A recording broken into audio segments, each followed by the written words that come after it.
سلام كما يتعلق براس سماعتنا بهرميني ميديا لو مسولس عسران حادن لكاتيت زتدالو حصرت زيناتات هاغرات نورديكنا نمكتالكم نعدمنا قند نطبتاتهم كنقدم بوحدو سلسته براتات معلتاوي ناب شودن بزي حقاو غبابيات لو تباهيلو متن زغبابه شودن اب زحالف طري انقلقلو غبنኛታት ፖሊስ ንምትላል ብረቶም ይባደሉ ምህላዎም ተሓቢሩ ቀንድ ነጥብታ ዜና ክሰሙ ጸኒሕኩም ክብራ ሰማዕትና ናይ ዚዮምን ካልኦትን ዜናታት ዝርዝራት ድሕሪ ዝሓጻር መሳገሪት ተጸበይና ሰናጽን ብማእከላይ ገምገም ብውሕዱ ሰለስተ ብረታት መዓልታዊ ናብ ሾደም ዘይሕጋው ገባቢያቱ ምህላው ጉምሩኽ ሾደን ገሊጹ ዝብረታት ብድልድል ኦሮስንድ ብነዊሕ ርሕቀት ከም ዝጓዓዝ ነዚ ብረታት ብዘይሕጋው ገባብ ናብ ሾደን ዘእቱ ዝነበረ ሰብ ንሬድዮ ሾደን ፕሮግራም ዶኩመንታር ገሊጹሎ ናብ ሾደን ብረታት ሓቢእካ ምእታው ከቢድ ኣይኮነን ሾደናዊ ዜጋ እንተኮንካ ዝፍትሸካ ስለዘየለ ክብል እትፈጻም ገበን ሬድዮ ሾደን ኣመልኪቱሎ መጠን ዝቕባበ ሾደን ኣብ ዝሓለፈ ጥሪ ምንቅልቋሉ ተገሊጹ ምክንያት ናይ ዝምንቅልቋል ዝቕባበ ዋጋ ኤሌክትሪክ ብምጉዳሉ ይተባሂሉሎ ዝይኹን እምበር ታሕተዋይ ደረጃ ዝቕባበ ናውስኺ መጽእ ምህላው ኣብ ዝቕጽል ጽድያኻ መጠን ወለድ ክውስኽ ምዃኑ ክኢላታት ገሊጾም ኣለዉ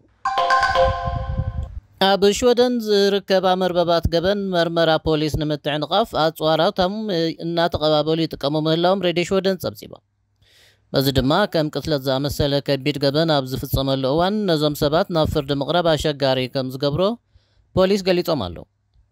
ገበነኛታት ሓደ ሰብ ብጥይት መሳጥቅዑ ነቲ ብረት ናብ ስቶክሆልም ወሲዶም ምስ ካልእ ብምብዳል ምስቲ ኣብ ዮቶበሪ ተፈጸመ ገበን መታንከ ይራኸብ ከም ዝገብሩ ኣብ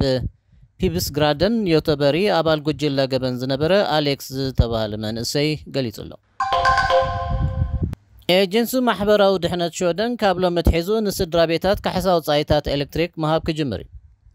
ይኹን እምበር እዚ ክፍሊት ዓለቆኛታትን መታለልትን ክስሕብ ይኽእል እዩ ክብሉ ፖሊስን እቲ ኤጀንሲን ኣተሓሳሲቦም ኣለዉ በዚ ድማ ዝኾነ ሰብ ፒን ይኹን ናይ ባንኪ ሒሳቡ ንኻልእ ሰብ ከይህብ ለቦኦም ኣሕሊፎም ኣለዉ ምስ ሃርሜኒ ሚድያ ከም ዘለኹም ክብራ ሰማዕትና ኣብ መወዳእታ ኣሜሪካ ነቲ ዩክሬን ኣንጻር ወራር ሩስያ ትገብሮ ዘላ መኽተ ብምድጋፍ ኣብ ጎድና ዶ ምባል ከም ትቕጽል ፕረዚደንት ኣሜሪካ ጆ ባይደን ገሊጹ ንሱ ኣብ ርእሰ ከተማ ዩክሬን ኪየቭ ምብጻሕ ብዝገብረሉ ዘሎ ሰዓት እዩ ነዚ ገሊጹ ዘሎ ከም እትዕወቱ ኣይጠራጠርን እየ ዝበለ ባይደን ሩስያ ንዩክሬንን ምዕራባውያን መሻርክታን ክስዕር ኢላ ነዚ ወራር ምጅማራ ዓብዪ ጌጋ ፈጺማ ክብል ገሊጹሎ ባይደን ምስ ፕረዚደንት ዩክሬን ቮሎዲሚር ዘለንስኪ ብምዃን ቅድሚ 9 ዓመታት ኣብ እዋን ወራር ሩስያ ኣብ ልዕሊ ክሬምያ ዝወደቑ ወታደራት ዩክሬን ዝዓረፍሉ መካነ መቃብር በፂሑሎ እምበር ክብራ ሰማዕትና ንሎሚ 21 ለካቲት ብሃርሜኒ ሚድያ ዝተዳለወ ሓፀርቲ ዜናታት ሃገራት ኖርዲክ በዝፈፂምና ኣለና ምሳና ብምጽናሕኩም ኣዚና ነመስግን ሰላም